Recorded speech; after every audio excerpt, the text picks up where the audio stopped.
Hola a todos, bienvenidos al episodio 10 de las Tech Talks. Hoy vamos a hablar sobre la creación de apps y webs sin código, lo que se conoce como no-code. Para ello, contamos con Cristina Monllau. Bienvenida, Cristina. Un placer. Antes de empezar, nos gustaría saber un poco más sobre ti y tus proyectos con Gamma UX. Recordad que Gamma es una de las empresas que componen la Tech and Science Community de The Talent Club y Cristina es colaboradora. Bueno, encantada. Primero de todo, agradecer la invitación. Y bueno, sobre mí, yo soy diseñadora de producto digital end-to-end y aquí es donde entra el no-code. Ahora entraremos un poco más en detalle. Y aparte de esto, tengo un proyecto musical donde produzco mi propia música. Y bueno, estoy grabando mi primer EP autoproducido, que sale el 18 de junio, la primera canción. Gracias. Y bueno, enfocado al producto digital, a mí lo que más me gusta es crear experiencias únicas para los usuarios de nuestros clientes. Y aquí es donde entra Gamma UX y hacemos ahí el match, porque a ellos también es lo que más les apasiona.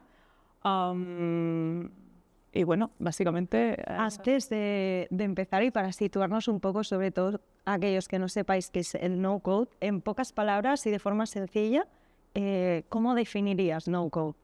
Vale, el no-code es una tecnología, bueno, hay gente que lo llama como filosofía, ¿vale?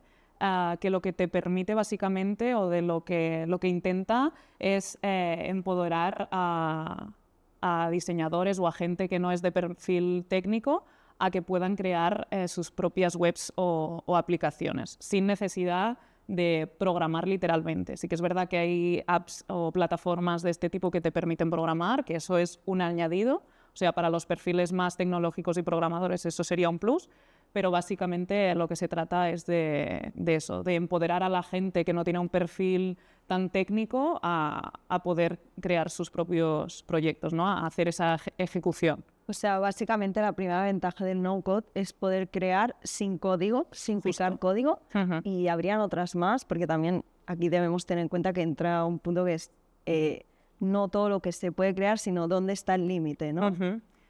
Sí, aparte de ventajas, las principales serían básicamente la velocidad que te permite crear productos digitales. Y si entramos en un entorno más profesional, porque no tienes que hacerlo todo desde cero. Muchas plataformas, simplificándolo mucho para que todo el mundo lo entienda, te permiten crear, pues yo qué sé, un registro arrastrando y haciendo ciertas configuraciones y no teniendo que crear pues como campos desde cero, por ejemplo. Es un ejemplo muy básico, pero eso sería una de las ventajas principales. Y otra que es un poco consecuencia de esta velocidad es que reduce bastante el precio de...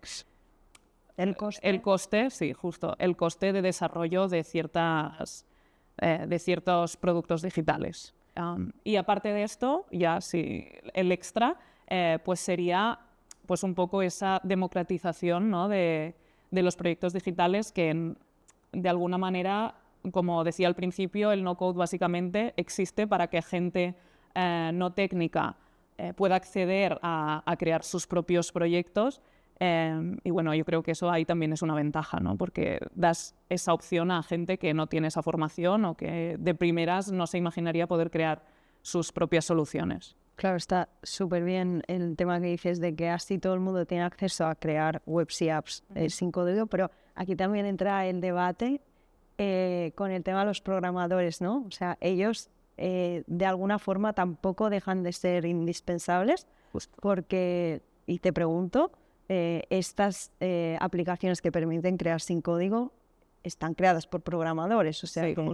Justo. Aparte, decimos que creamos sin código, pero estas plataformas no dejan de crear el código por nosotros. O sea, lo hacen como... Sí, lo hacen por nosotros. Y de hecho, el no-code de ninguna manera pretende sustituir a los programadores. De hecho, por un lado, estas herramientas están hechas por programadores y por otro lado, esta es una opinión mía, creo que al revés, o sea, justamente perfiles, yo vengo de perfil técnico, yo soy ingeniera electrónica y programaba, y a mí eso me ha dado una capacidad de usar esas herramientas con mucha más profundidad porque tienes como la lógica de programación y entiendes mucho más allá qué es lo que estás haciendo. Entonces, para mí, al revés, hay muchos programadores que seguramente les podría servir de ayuda, porque como comentaba al principio, hay herramientas que te permiten introducir partes de código para personalizar, para ir un poco más allá, ¿no? Entonces,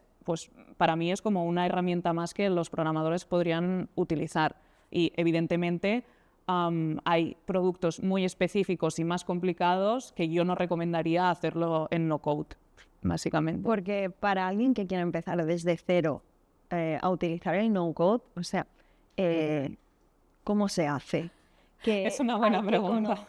Realmente tienes que conocer el ecosistema de herramientas. ¿Hay una sola herramienta? ¿Hay varias? ¿Cómo funciona? ¿El uso de una herramienta condiciona que tú puedas crear un proyecto mayor o menor? O ¿cómo funciona esto? A ver, voy por partes. Es una pregunta muy amplia. Vale, desde cero, primero decir que ahora ya empiezan a haber escuelas de no-code como no-code hackers, creo que se llama. Que ya tienen cursos para empezar y ya es una ayuda. Yo no lo tenía cuando empecé y eso me hubiera facilitado bastante el proceso. Pero básicamente existen muchas herramientas y cada vez más. Y hay herramientas más especializadas en la parte visual, más herramientas en la parte de back-end, donde se hacen como todas las lógicas, se gestionan los datos. Incluso hay herramientas de simplemente automatizaciones para, pues eso, ¿no? Responder emails automáticamente, automatizar procesos que normalmente haríamos de forma manual, ¿no? Y hacerlo más inteligente. Entonces, dentro de estas diferentes especialidades de visual, back, automatizaciones, hay herramientas con una curva de aprendizaje mucho más lenta, que son más complejas y te permiten hacer todo lo que te puedas imaginar, pero hay otras más sencillas. Yo, por ejemplo, para poner casos prácticos, para que la gente en casa también se lo pueda empezar. Una persona que quiere hacer una landing page, pues un equipo de marketing, por ejemplo.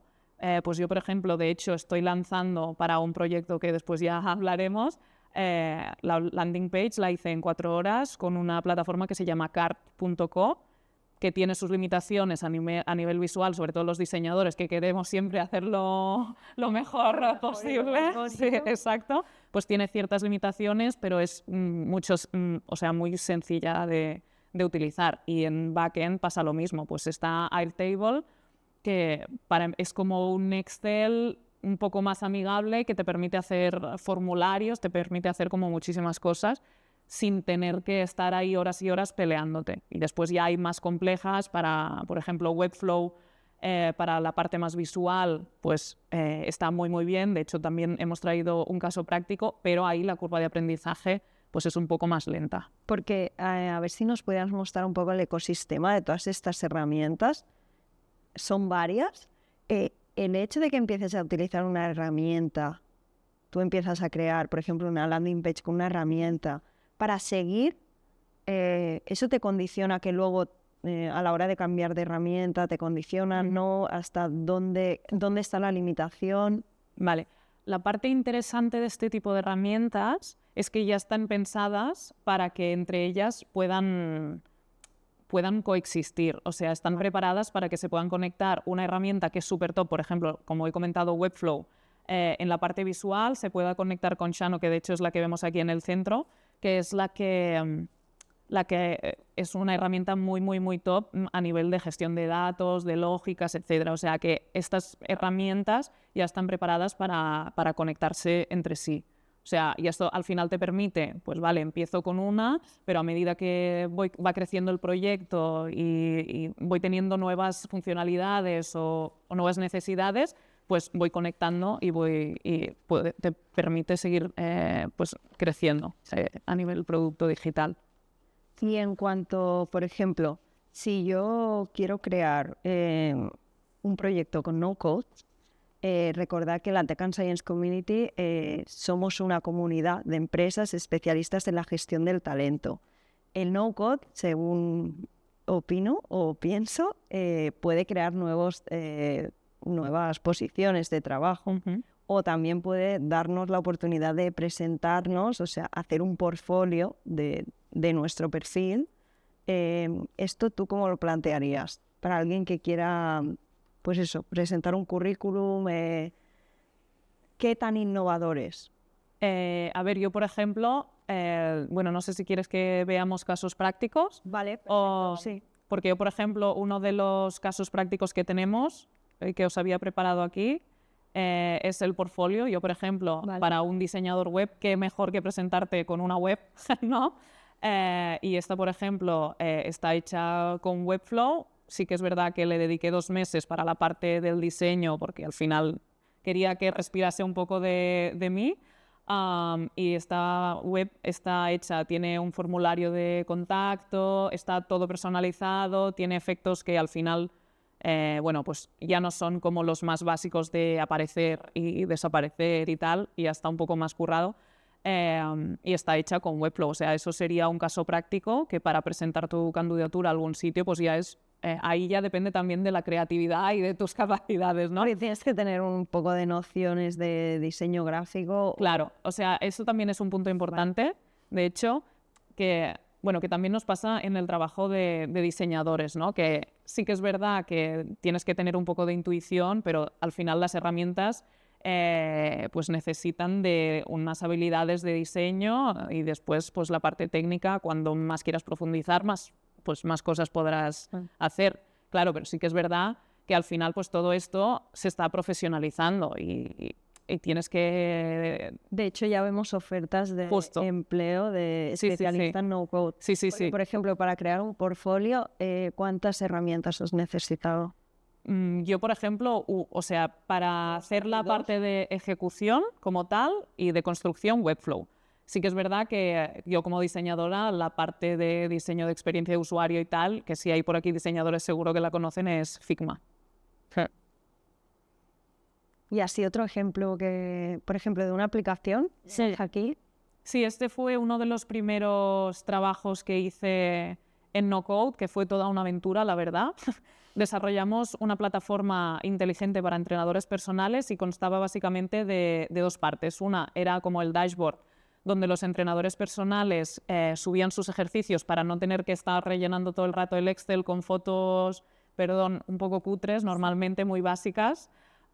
Y ellos mismos, a partir de ese dashboard, podían grabarse vídeos, de ahí lo automatizábamos con la herramienta que tenemos por aquí que se llama Make, y lo podían convertir también a GIF, y eso les llegaba a sus clientes en una app. Por tanto, aquí ya entra, por ejemplo, es un ejemplo claro de cómo puedes ir conectando las diferentes herramientas, porque cogimos una especial para hacer la parte de la plataforma para los entrenadores, la herramienta Babel, que esta tiene un poco de todo, y lo conectábamos con Adalo, que era para crear la aplicación, que es una herramienta para crear apps directamente. Si tuvieras que escoger una herramienta para empezar, ¿cuál dirías? Dependiendo, me imagino, también del tipo de, claro, de app o web que quieras realizar, ¿no? O sea, yo, por ejemplo, ahora que ya he trabajado con diferentes herramientas, pues depende de las necesidades del proyecto. Depende si necesito cosas más visuales o más lógica, dependiendo del presupuesto, porque al final la mayoría de herramientas tienen un coste mensual, dependiendo de lo que quieras hacer. Siempre puedes empezar gratis, como en casi toda la vida, pero después llega un momento que según qué quieres hacer es de pago. Entonces, por ejemplo, disculpa, los perfiles que sobre todo representamos en la Tech and Science Community son perfiles de IT e ingeniería. Si ellos quisieran crear un portfolio de ellos mismos, ¿cómo recomendarías empezar? También para que esté atractivo a nivel visual para este sector y este tipo de talentos. Vale, yo si tienen tiempo, recomendaría Webflow.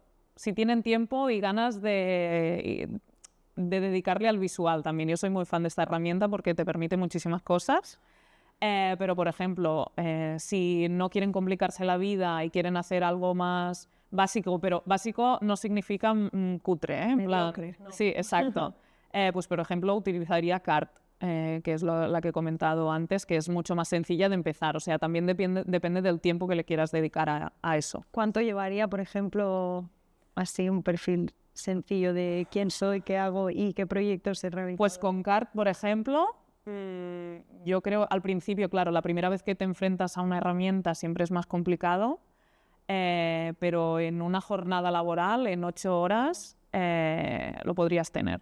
¿Son de pago estas herramientas? ¿Hay algún...? Hay partes que son de pago, pero normalmente muchas puedes tener... lo tienen bastante bien especificado. O sea, si vas a la parte de precios, te especifican muy bien qué características tiene cada herramienta y cada plan. Según planteas, esto también puede abrir muchas oportunidades, sobre todo a pequeñas y medianas empresas, startups, a la hora de crear una web corporativa, ya no solo por el coste, sino por el tiempo que requiere crear una web. En este sentido, ¿has trabajado en proyectos? ¿Cómo has visto la creación de webs corporativas? ¿Hasta qué punto se puede hacer una buena web y cuántos recursos invertir en ella? Vale, a ver, también depende de la profundidad de la web, un poco de lo que quieras conseguir con ella.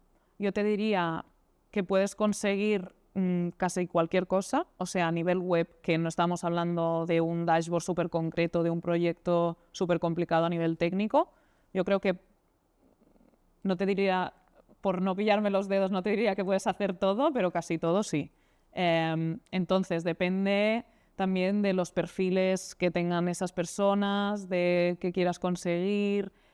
Yo, por ejemplo, no me pagan, no soy patrocinadora, pero si quieres hacer una web muy bien acabada y además cuentas con perfiles técnicos que pueden añadir ese plus con código programado, pues por ejemplo Webflow está súper bien preparada, que de hecho aquí podemos ver pues cómo sería la parte visual, que a muchos diseñadores esto les será bastante familiar porque ya lo han pensado así para que sea muy familiar para estos diseñadores, ¿no? Que tiene como el mismo formato de la herramienta Figma que he comentado antes, que es lo que usamos en nuestro día a día los diseñadores. Y que de todas maneras hay muchísimos tutoriales y muchísima información para empezar, tanto para los perfiles técnicos como para los no tan técnicos. ¿Y tienes un ejemplo de cómo ha quedado un proyecto creado con Webflow? Sí, de hecho, el proyecto que os comentaba antes,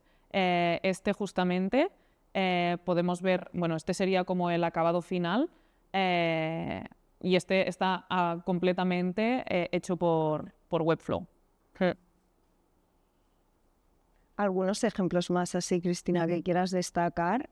Por ejemplo, en cuanto a portfolio, si no recuerdo mal, la landing page de tu nuevo proyecto. Sí. ¿Qué herramientas has usado? Según las herramientas, también te ayudan a expresar una cosa u otra o a vender una cosa u otra. En tu proyecto personal, ¿qué has priorizado y qué herramientas para mostrar eso? Vale, en mi proyecto personal de Proyectos Papaya, que bueno, para tener un poco de contexto, estoy yo sola en la empresa porque estoy emprendiendo, ¿vale? Que eso es importante. Y bueno, va a consistir en una formación para artistas, como yo también tengo esta parte de más... Música. Sí, más musical.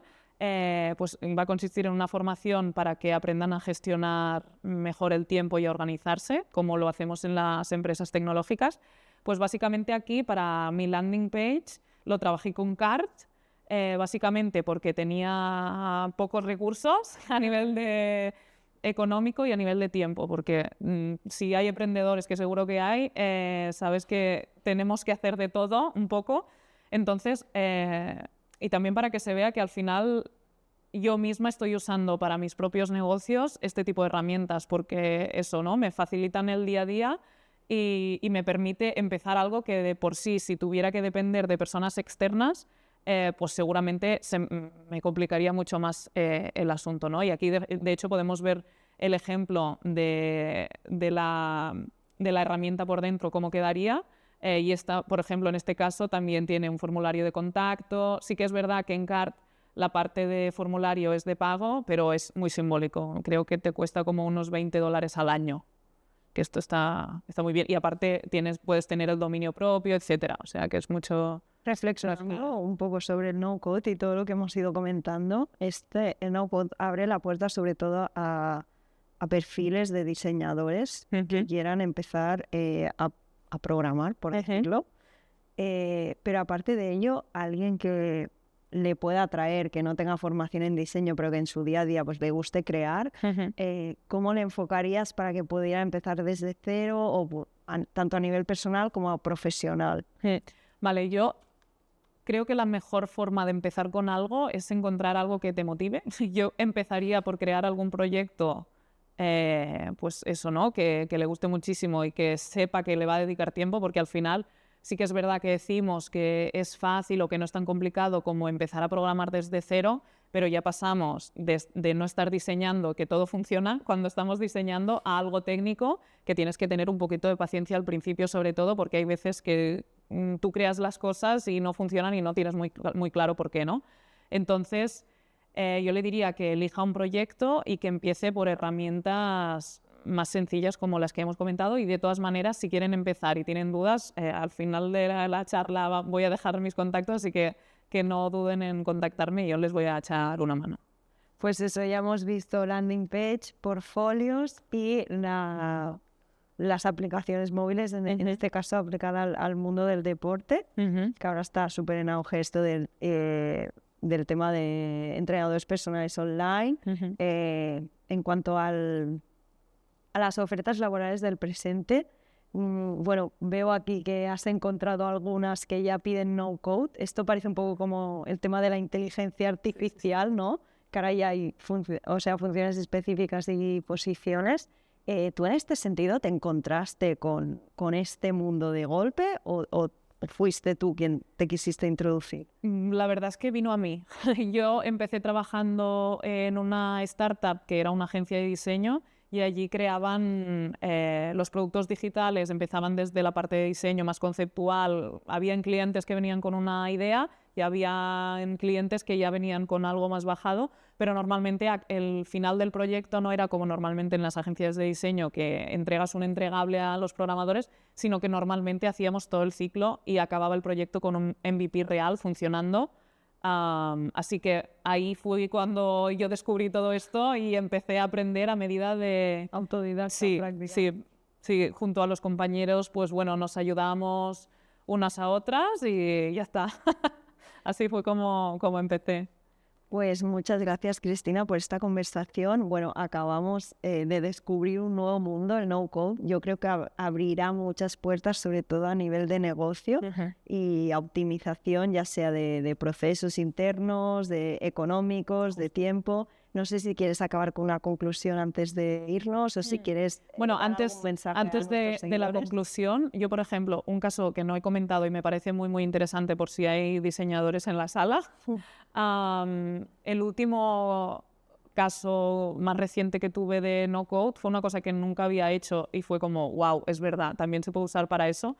Estuve en un design sprint, que básicamente es como un proyecto express en 5 días, donde empiezas con una idea y la idea es acabar con un prototipo, y normalmente acabas con prototipos diseñados en Figma, que a veces funcionan, a veces, bueno, es como el usuario lo tienes que poner mucho en contexto para que entienda qué es lo que va a hacer.